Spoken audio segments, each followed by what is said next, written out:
Hi everybody, it's Tara Boothby and Angela Bishop. Hi. And Angela is a pretty long-term psychologist here at Sojourn, and so we just wanted to take some time getting to know Angela better. Yeah.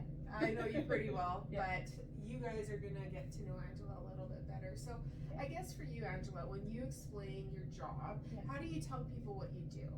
Oh, that's a really interesting question, actually. I'm full of interesting questions. So when I explain my job to people, it kind of depends, I think. So I work with a big range of ages, and so I try to make it a little bit digestible depending on who I'm talking with. But I would say generally it's working to create a space where people can connect with their genuine and authentic experience. So whatever that experience might be, sometimes it's moment to moment in our conversations, sometimes it's experiences that they've had in their day-to-day lives that they're coming into my space to help process, to just I guess to decrease that space between the experience that's happened and the contact, their internal contact in their world that they have with that experience. And so really I think the main focus of my job is to be able to create that safety so people can go deep into their experiences and to feel like they've got a buddy who can go along with them in that process. I like how you said that. Like, so for you, it's about people connecting with you so that they connect within. Yeah. And I appreciate that because we're both attachment focused experiential clinicians. Yeah. And you work with a variety of types of clients, so maybe we can just break that down a bit. Yeah. And so how would you explain emotionally focused couples therapy? Yeah.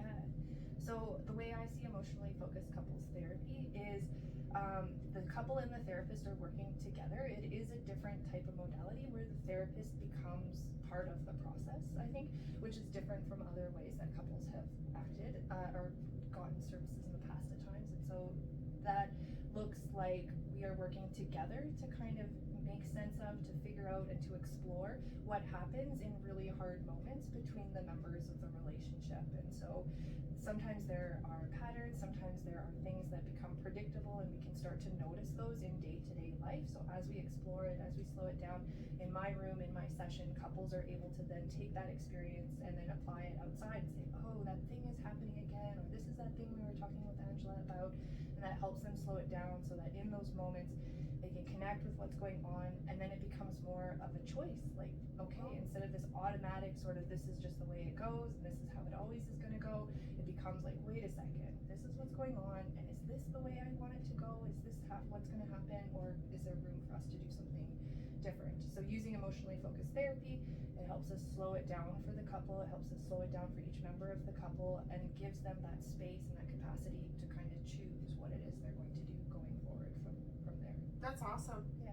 That's really awesome. And you're talking about Sue Johnson's model of emotionally focused therapy. Yeah. So what's interesting too, I've never asked you this question actually. Yeah. For us as EFTers, we usually start off with the couples model, and it's just kind of how the training works. Yeah. What do you think it is that drew you into emotionally focused therapy, the model? Because you're an attachment person long before you were an emotionally focused therapist. What do you think it was that you're like, oh, this is good. This is it. This is it. That feels like a really long answer. Like I'm trying to summarize what I would put that answer is in a quick way. So I don't know, there is definitely something in me that is pulled to relationships and connection and the power and the resource within relationships and connections. So I actually started working with children and families. That was the first exposure I had to therapy and to anything. And so I was already in a world where connections really mattered. Right. And how connections go really, really matters. And then as I started exploring and doing some of my own learning, I'm like, okay, there are really theories, there are people who are smarter than me, who have come before me, who have figured this stuff out. And so it was just sort of this aligning of parts of my worldview, parts of my clinical experience, and then what families and what people were seeing as helpful. It's we can have all the strategies in the world, but in that moment when we are not on the same page, or I can't reach my child, or this other person is really important to me, it's we get flooded, we get overwhelmed, and we just lose anything that we might have learned in any of those kind of skills or strategies moments. And so it becomes, how do we reinforce that connection? How do we restabilize and kind of regain our emotional balance in those moments when we miss each other? That becomes actually the key, in my experience, to healing and doing things in a different way. Well said. And I think it's this weird situation when I hear you speak, how I feel inspired is, it's like we find our place on what we call the map. Yeah. And so I feel clinically more hope for those things that we believe in, like the quality of relationship and reaching for our person and all these things. Yeah, and it's pretty special to hear you talk about that. Yeah. And you segue nicely into, because not only do you work with couples, but then families. Yeah, absolutely. So then what do you think, like, how do you see attachment science, emotionally focused therapy, all these things that you do with families, how would you approach that?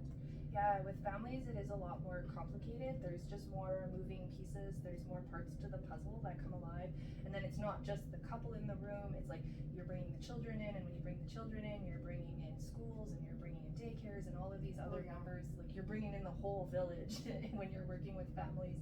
And then so the parts of the complexity, I think this idea of attachment and attachment parenting, I think, has really gotten big in our world. Yes. But we're at a place, I think, generationally, where a lot of the people who are trying to do attachment parenting didn't necessarily get that in their own lives. And so they know, okay, I want to do it differently with my kids. I want to have different experiences between me and them than I had with my parents. But they don't have the map, right? Like, they don't, I'm like, I don't know what I'm doing. They don't have that blueprint. And so part of my role comes in and kind of to help the parents have that experience of, like, okay, this is what you're aiming for between you and me as the adults in the room. Can we reach that place? Can we get to this place where you're feeling, oh, this is that connection, this is that kind of place? And then it almost just flows automatically. Like, once we can kind of unlock that piece for some of the parents, it's like they just show up and they're able to do it with their kids, and kids are so just primed for that space and that connection already that it just sort of like clicks and they're there. Like, it just happens. I think something about you too is you believe in parents. Totally. And then it's like you believe in parents and you help parents believe in themselves. Yeah. And that works. Yeah, absolutely. I think that's a big part of it, is like huge. Like, just for me as a parent also, it's like you kind of doubt yourself. You're like, am I doing this? Am I really gonna mess my kid up? And then it's like, no, like, actually, like, you're doing a good job. You know a lot of what you're doing, and you're getting it right. Sometimes when it feels like you get it wrong, you get it really wrong, but that's where people like me come in. That's where we come in to help. And yeah, I think there's so much to be said just by parents showing up. Like, you are in the room, you care so much about your child. They're so important to you, and to just really be able to honor that caring, because that's not something any therapist is ever going to be able to replicate in a one-on-one session with their child. It's like, there is nothing I can give to this child that like supersedes what a parent's love can do for them. Yeah. and it's fixable. I mean, I think we believe that there's so much research, and we have such vast skill sets. So we can help parents do this. We can help couples do this. Absolutely. Yeah. And then what's interesting, because most often when clients book in, or parents call in, they book a child in. So like, I want my child to come or my teen to come. So first question, then my big question. So wondering what age groups you work with. Yeah. And then when a child comes in, like, how do you do that? Because we believe in the family piece and the attachment piece. So what do you do? How do you balance child work, family work? Yeah. That's a good question. So age ranges generally kind of like school age, so 4 or 5 to, well, I mean, to 18 basically. Oh, good, you can see my kids. Yeah, exactly. Yeah, sign them up.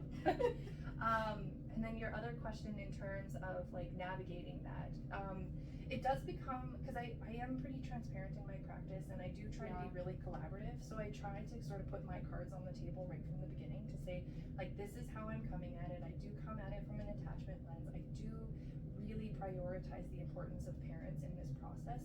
And it becomes different as the kids get older, right? So if I'm working with somebody who's like 12 and under, then parents are pretty integral to that process. Whereas when it's kind of 12, 13 and over, it's a little bit different. There's a little bit more room for flexibility and different sorts of collaboration. But I'm always thinking in terms of, how do I build this child's resources? And the biggest, most accessible resource is often the parents, right? Yeah. So how do I help them, and how do I help this family unit send signals of, like, I need you right now, mom and dad? How do mom and dad create a space where they can receive those signals, and then how does the child receive their caregiving response in return, basically, and just looking at that pattern and okay, what parts of that are getting mixed up, what parts of that are kind of getting complicated, and how do we smooth that over so we're able to send those signals, receive those signals, and respond to those signals in appropriate ways that really work for the whole family unit. Yeah. That's so good. And I mean, I think it's an interesting piece in our field to learn how to like work with the child and draw the other family members in, because again, you know, there's all sorts of diagnoses that you work with, childhood, adolescent, and adult, but also just the relationships that help to soothe a hot brain. Yeah, it's interesting as you're mentioning that. I'm thinking of some of the even individual adult clients I see, where I mean these theories work even just for individuals in our communities and in our settings. So we all need that sense of connection, right? Like, so whether it's in our workplace, whether it's in our own relationships, whether it's even in our own self, a connection kind of to our own self as well. We need these connections, and yet our society, it really prides itself on individuality and individualism and that sort of thing. And so I'm really working on in some ways to shift that paradigm, to say like you needed somebody or you need somebody, and maybe you don't have that in your life right now, but for a time being, maybe I can be that person. Maybe I can kind of fill that for you until you're recognizing like, okay, I can do this on my own, I can experience this on my own. But in the meantime, you need that person. Humans are wired to be connected. We are just like gazelles on the Serengeti or whatever. Like, we are meant to be in a herd. We are meant to be with other people, and we lose that at times, I think. It is so fascinating. We could have like a whole day's conversation just on that. But the nature and the nurture, you know, there is scientific reason why we are meant to be in relationships. Yeah, absolutely. And I like how you're noticing too, because you work with adults and we get all sorts of lovely people to work with, but you know, too, in more of the individual model, again, emotionally focused individual therapy, it's amazing what we can do with attachment science in the room with one person, because attachment's dyadic, so we have attachment with everybody, and then also it's just so curious because we do such deep attachment work. Somebody's talking about a colleague or the cashier or whatever it is. So very interesting. And I like too that what you notice, Angela, I will say that this is something I believe is true about you, and we share clients, and I'll hear it from clients. Like, you are transparent, like you are very personable and accessible and relatable. So there's something about, I guess, how you perceive clients and how you really work to connect with clients. Like, I don't know if you've thought about like how you would summarize that, like because you're not, I just think you come across just so easy. You're very easy to connect with. So you bring that into the clinical room. You're not like a doctor type person. What would you, I don't know, how do we describe you? I have a clipboard, and you stay on that side of the clipboard, and I stay on this side exactly. of the clipboard. Don't touch my clipboard. Some psychologists. We have to cut that. I don't know exactly. I do try to be really mindful in terms of how I show up in the clinical space, and mindful in terms of like even recognizing my own humanity in the space, I guess, right? So kind of owning that, and leaning sometimes, I think, on the client's like willingness and that own kind of thing in their system that is just wanting connection, right? Like, so like kind of trusting that process, and that it can be powerful and happen between two people even in this setting. And so I can show up and I can be kind of who I am, and that is going to respond, or that's going to bring up something inside of the client that is necessary for good work to happen together.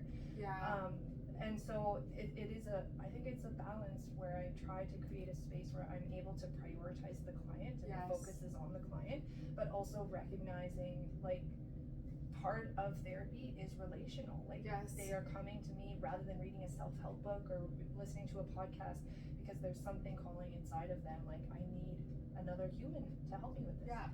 The co-regulation.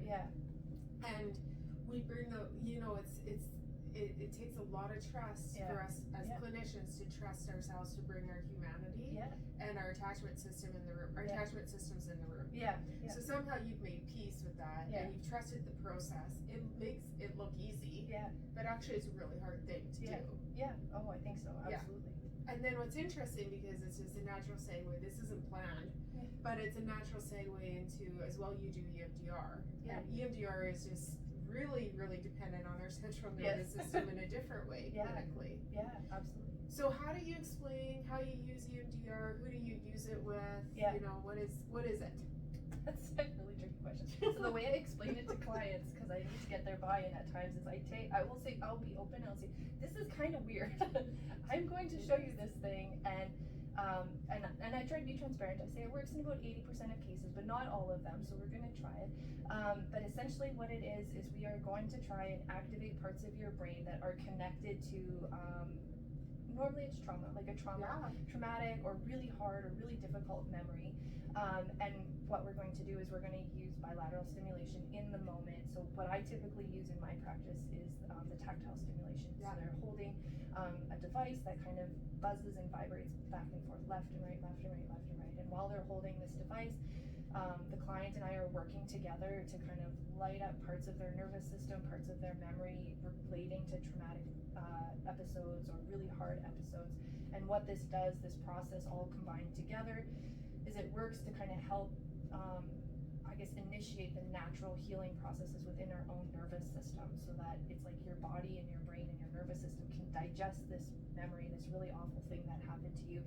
So instead of being here and in the moment and in your face all the time, it's a memory, it's a really crummy thing that happened to you, but it's at a distance. It's like, okay, it's not controlling me, it's not influencing me anymore.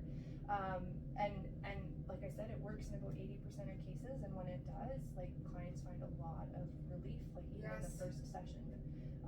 And so part of that process is the clients trusting me enough to say, this is weird, but it works, and to kind of be open enough to that process, and open enough, and trusting of me, trusting of the process, but also trusting of themselves, like really connecting, like I use that word, that natural healing, like our bodies and our brains want to move towards healing, and it's like, if we can trust that, there's something in us that knows what health is and what healing is, then this process really works. It really does.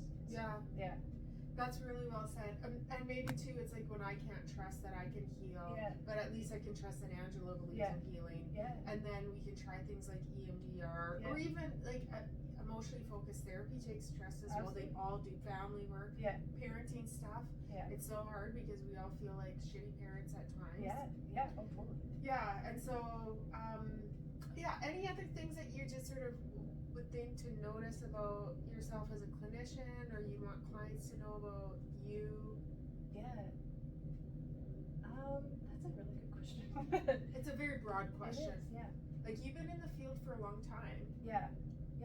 I mean, like, I've started this, I don't know, I guess, like, thinking about it in terms of, like, growth. So, like, recognize, like, when you say I've been in the field for a long time, and I'm just taking a second to kind of piece together, like, how I even got here, and it's like this evolution, this kind of growth process that I am really honored to have gone through with my clients, I think. So thinking back, I think not just to myself, but through that process, but the clients I've had along the way, who they themselves have, like, taught me and shown me some of these things, and I think just maybe taking it a minute or so to kind of honor that, I think, feels really important. It's pretty special. And also too, we just get to co-regulate with so many different people. We get we get to notice different central nervous systems. And it's pretty special privilege. Absolutely. Like, it really is sacred territory. And we do learn. We learn different. It's this sort of, I don't know, would you say kinesthetic learning? Like the learning by being with? Exactly. Absolutely. It's like, it's not just like learning in our heads, but it's like learning in our hearts and in our whole nervous systems. And again, that's sort of the maturity of being in the field for a long time, is you've got sort of, you found your footing with the, like, being present, being embodied, like you've embodied your role as a psychologist. Good for you. That's awesome. Well, I love working with you. All the clients that we share, I mean, I only hear good things, and people benefit from your care, so obviously doing a Doing good job. something right. You did something right. Yeah, awesome, Angela. So anything you want to say before we wind things down? No, I think that feels like a good summary. Awesome. Yeah. Okay. Well, thank you. Thank you. Thanks for listening. Okay, bye.